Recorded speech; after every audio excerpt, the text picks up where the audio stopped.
चलिए question number 29। अब ये है तुम्हारे इंपॉर्टेंट सारे गामा फिजिक्स एक तरह से। देखो प्लस क्यू प्लस 2q तथा प्लस 4q कूलाम आवेशों को a मीटर भुजा वाले एक समबाहु त्रिभुज के कोनों पर रखने में कितना कार्य करना होगा, क्वेश्चन मार्क। और निकाय की वैद्युत स्थिर ऊर्जा कितनी होगी। देखो जो कार्य होता है वही स्थिर ऊर्जा के रूप में संचित हो जाता है, तो कार्य और स्थिर ऊर्जा एक ही बात है। उसने कहा प्लस क्यू प्लस 2q तथा 4q कूलाम आवेश को a मीटर भुजा वाले समबाहु त्रिभुज। समबाहु त्रिभुज क्या होता है हमारे पास, जिसकी भुजाएं बराबर हो। ठीक है, ये हमने एक पॉइंट मान लिया, ये B हो गया, ये C हो गया। सबकी भुजाएं कितनी इनकी a मीटर भुजाएं इनकी, सबकी a मीटर भुजा। ठीक है, इन पर आवेश रखा हुआ है कितना कितना, प्लस क्यू और प्लस 2q और जी प्लस 4q। ठीक है बेटे, रखने में कितना कार्य करना होगा, कार्य करना या स्थिर ऊर्जा। तो देखो 3 है तुम्हारे पास, तो देखो ऊर्जा स्थिर ऊर्जा U equal to U1 plus U2 plus U3 और यही कार्य होता है। ठीक है, तो U1 इन दोनों के कारण U1 मान लो, इन दोनों के लिए U2, इनके लिए U3। U का formula 1/4 pi epsilon not Q1 Q2 upon में R प्लस फिर इधर भी ऐसे Q1 प्लस Q2, ये तो हो गया पहले के लिए। फिर 1/4 पाई एप्सिलॉन नॉट, भाई आप इसे मान लो ना, Q1 तो ये हो गया, Q2 ये हो गया, Q3 ये हो गया। ठीक है, तो हम क्या ले रहे हैं, पहले दूसरे के लिए ले रहे, तो पहले दूसरे के लिए 1 2 लिख दो। फिर 1/4 pi epsilon not Q2 Q3 upon में R, किसके लिए तुम्हारा 2 1 के लिए, सॉरी 2 3 के लिए। फिर plus 1/4 pi epsilon not Q3 into Q1 upon में R, किस किस के लिए हमने 3 1। देखो सब कवर हो गया क्या, देखो Q1 Q2 के लिए, Q2 Q3 के लिए, Q3 Q1 के लिए। देखो कवर हो गया, सही है क्या।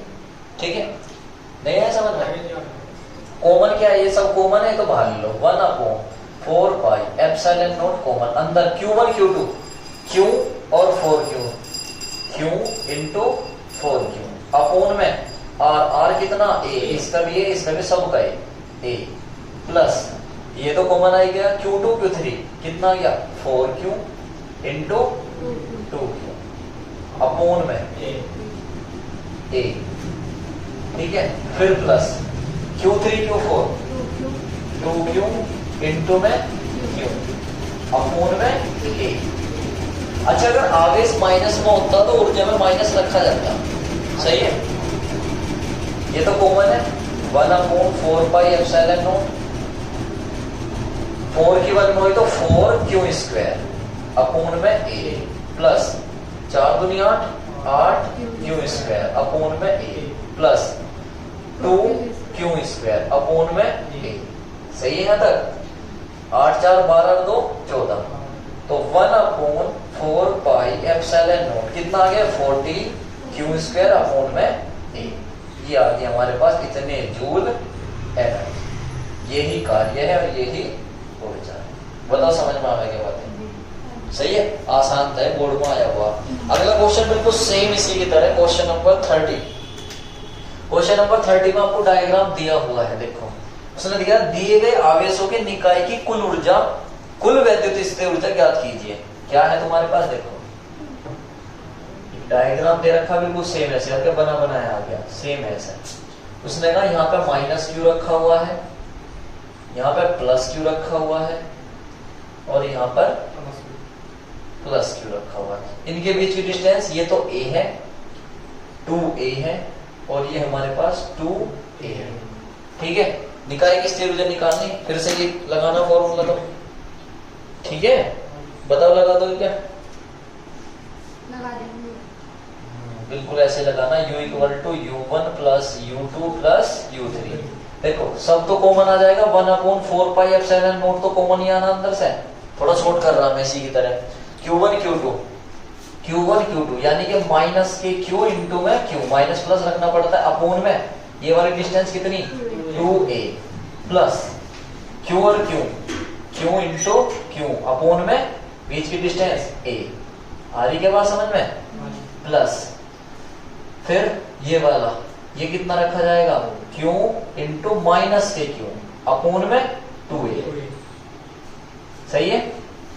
ए बटे में से भी कॉमन है, ए भी कॉमन ले लो चाहे, या रुक जाओ, 1/4 pi epsilon Q into Q minus के क्यू स्क्वायर अपोन में 2a plus Q square upon में a plus minus minus plus हो जाएगा, माइनस प्लस माइनस हो जाएगा तो कितना हो जाएगा, क्यू स्क्वायर अपोन में 2a। देखिए समझ में आ रही है बातें, सही है, नहीं है समझ में बेटे, क्यू की क्यू में गुना करें तो क्यू स्क्वायर माइनस का क्यू स्क्वायर अपोन में 2a as it is 1/4 pi epsilon naught. देखो ये प्लस का क्यू स्क्वायर अपोन में a है, ये माइनस के क्यू स्क्वायर अपोन में 2a और माइनस के क्यू स्क्वायर अपोन में 2a। देखो समझ में आने के बाद चाहे कॉमन ले लो इसमें से, क्यू स्क्वायर अपोन में a कॉमन है, यहाँ से क्यू स्क्वायर अपोन में 2a कॉमन है, तो मैं क्या कर रहा हूं, कॉमन लेके लिखता हूं, मैं देखो क्यू स्क्वायर अपोन में a कॉमन ले लिया, अंदर क्या बचा, माइनस के 1/2 प्लस के 1 माइनस के 1/2। अब सुनना, माइनस का आधा माइनस का आधा माइनस का 1, आधा आधा जुड़ेगा नहीं जुड़ेगा, माइनस का 1 और प्लस का 1 क्या हो गया, 0। इट मीन सारा क्या हो जाएगा, ये 1/4 pi epsilon not Q square upon में a इंटू में प्लस 1 माइनस के 1। समझ में आ गया, यो माइनस का 1/2 यो माइनस का 1/2 माइनस के 1/2 मतलब माइनस का 1 और ये प्लस का 1, तो कितना आ गया, 0। इट मीन सब क्या होगी ऊर्जा, 0 शून्य। ठीक है, इतने जूल। ठीक है, ये थोड़ा सा चेंज था, कर लो इसे। Question number 31। ठीक है, 31 कह रहा विभव मापी के 10 मीटर लंबे तार, 10 मीटर लंबे तार यानी कि ये हो गया x या l मान लो आप 10 मीटर। ठीक है, फिर वो कह रहा लंबे तार के सिरों के बीच 1 वोल्ट का विभवांतर लगाया गया है, तो V कितना है, 1 वोल्ट। विभवांतर कितना, 1 वोल्ट। उसने पूछा विभव परवणता बताओ, तो विभव परवणता देखो, विभव परवणता का फॉर्मूला होता है विभव परवणता। विभव परवणता होती है डेल्टा V अपोन में L। विभव परवणता हो, जैसे वेग परिवर्तन फर्स्ट ईयर पढ़ी ना, वेग परिवर्तन डेल्टा V अपोन में x या लेंथ L, ऐसे हमारी विभव परवणता यही होती है। तो डेल्टा V का मान कितना, 1 अपोन में 10, तो कितना आ गया 0.1। यूनिट क्या आएगी, वोल्ट अपोन में L की मीटर। Answer question number 32। अब तुम्हारे इसमें चल जाएंगे relation between E and V वाले में। देखो 32 क्या कह रहा, एक खुली नलिका में कैथोड तथा एनोड के बीच विभवांतर 200 किलो वोल्ट है, 200 किलो वोल्ट। इट मींस विभवांतर delta V equal to 200 kilo volt. Change कर लो इसे, 200 इंटू 10 की पावर प्लस के 3 वोल्ट। देखो समझ में आ गया क्या, किलो वोल्ट था ना, तो किलो को हटा के प्लस के 3 तो लगेगा। ठीक है, बिल्कुल बिल्कुल 1000 किलो। फिर कह रहा उनके बीच की दूरी 20 सेंटीमीटर है, बीच की दूरी यानी कि x 20 सेंटीमीटर। चेंज करो, 20 इंटू 10 की पावर माइनस के 2 मीटर। फिर आपसे क्या कह रहा हूं, नलिका में विद्युत क्षेत्र की तीव्रता की गणना कीजिए। इट मींस आपसे क्या पूछा, E पूछा। बताओ E कितना आसान है, निकाल दो कैसे, क्या करना आपको, E equal to delta V upon में x। बड़ा आसान क्वेश्चन होता है। हाँ 4 कर सकते हैं, कोई दिक्कत वाली बात नहीं है, वो भी यहाँ कैलकुलेशन में कर देंगे। डेल्टा V क्या हो गया, 200 इंटू 10 की पावर प्लस के 3 अपोन में x कितना हो गया, 20 इंटू 10 की पावर माइनस के 2। सही है भाई, से तुम काटना चाह रहे काट दो, 1 0 से तो 1 0 कटी, 2 से घटो कितना आ गया 10, 10 की पावर 4, ये ऊपर जाएगी तो 6, यानी कि 1 इंटू 10 की पावर 6। और E का मान रहे यहाँ से निकाल दो, चाहे वोल्ट अपोन में मीटर। ये आ गया E का मान। बताओ कितना आसान था, सही है। क्वेश्चन नंबर 33 सेम सभी है। 33 देखिए, 33 क्या कह रहा ऑप्शन 3 इंटू 10 के 8 कूलाम के एक वैद्युत आवेश को विद्युत क्षेत्र में एक बिंदु से दूसरे बिंदु तक ले जाने में 3.24 इंटू 10 के 4 जूल कार्य करना पड़ता है। यदि इन बिंदुओं के बीच की दूरी 12 सेंटीमीटर तो वैद्युत क्षेत्र की तीव्रता बताओ। क्वेश्चन क्या कह रहा, क्यों आपको दे रखा, आपको कितना 3 इंटू 10 के 8 कूलाम। फिर आपसे कह रहा विद्युत आवेश को विद्युत क्षेत्र में एक बिंदु से दूसरे बिंदु तक ले जाने में इतने जूल कार्य हो रहा। It means W equal to 3.24 into 10 के 4 जूल। सही है। फिर आपसे कह रहा है वो यदि इन बिंदुओं के बीच की दूरी 12 सेंटीमीटर हो तो x कितना हो गया 12 सेंटीमीटर। चेंज कर लो इसे 12 इंटू 10 के 2 मीटर। देखो सही है क्या। क्या पूछा आपसे, E पूछा। E equal to delta V upon x. Delta V कैसे निकलेगा, Q और W से। तो सबसे पहले क्या निकाल लो, E का फॉर्मूला लगा लो, चाहे डेल्टा V अपॉन में x लगा दिया। आपको पता डेल्टा V बराबर होता है W अपॉन में Q। डायरेक्ट रख दोगे यहाँ पे, डायरेक्ट रख दो। चाहे W की वैल्यू क्या, सॉरी डेल्टा V की वैल्यू W अपॉन में Q इंटू में x। बताओ आप कर लोगे क्या, और यूनिट जरूर लिख दो मात्रा। ठीक है।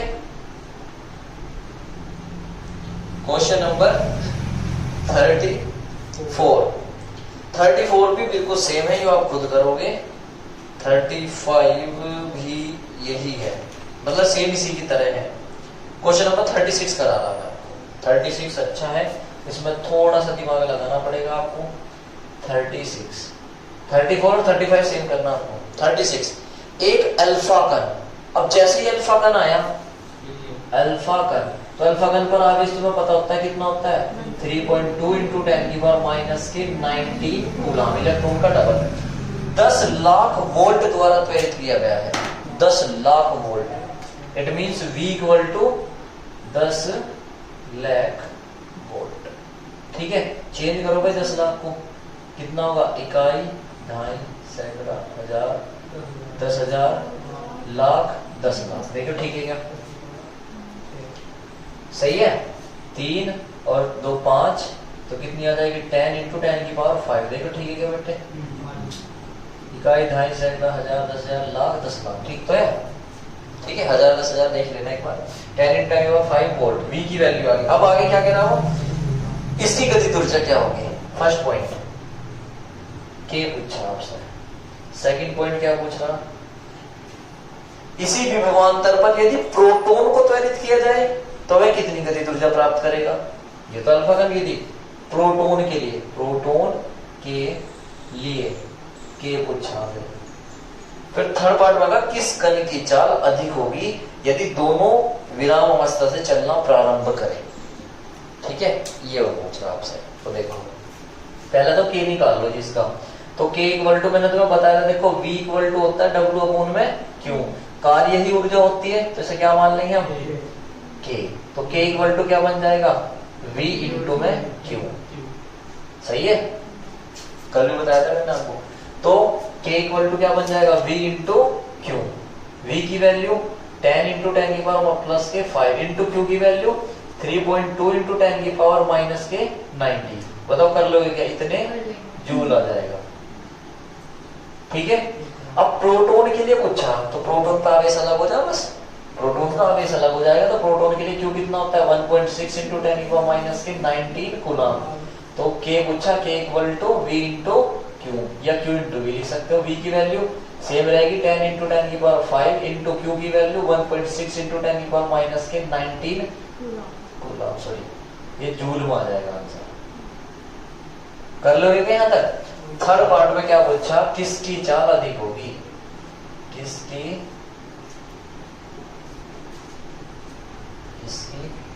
चाल अधिक होगी, किसकी चाल अधिक होगी ये पूछा। अल्फा इसमें से देखो सुनो, K का फॉर्मूला होता है जिसका वेग ज्यादा होता है, इसे डेली लाइफ से समझ लेना आप। जिसका मास ज्यादा होता है ना, मास, वो बंदा आराम आराम से चलता है। मुझाइसी वाले जिसका मास ज्यादा है, जो ज्यादा वजनी होगा वो आराम आराम से चलेगा, है ना। और जो पतला सा हो बहुत स्पीड से चले।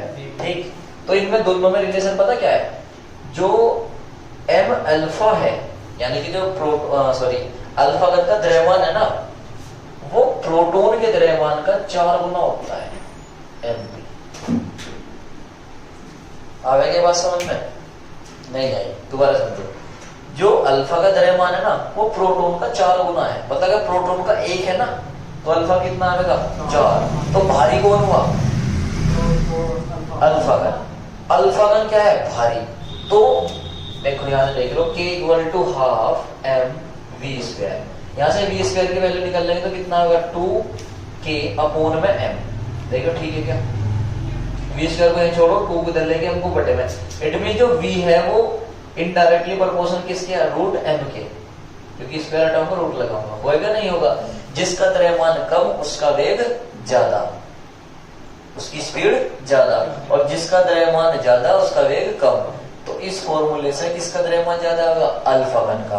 तो देखो, क्योंकि अल्फा कण का द्रव्यमान प्रोटॉन से अधिक या ज्यादा होता है, अतः सूत्र v directly proportional upon root में m के अनुसार प्रोटॉन की चाल अधिक होगी। देखिए आगे के बाद समझ में। लिखना तो आपको यही है, बाकी मैंने समझा दिया आपको। ठीक है, इसका द्रव्यमान ज्यादा, उसका चाल कम हो जाए। ठीक है।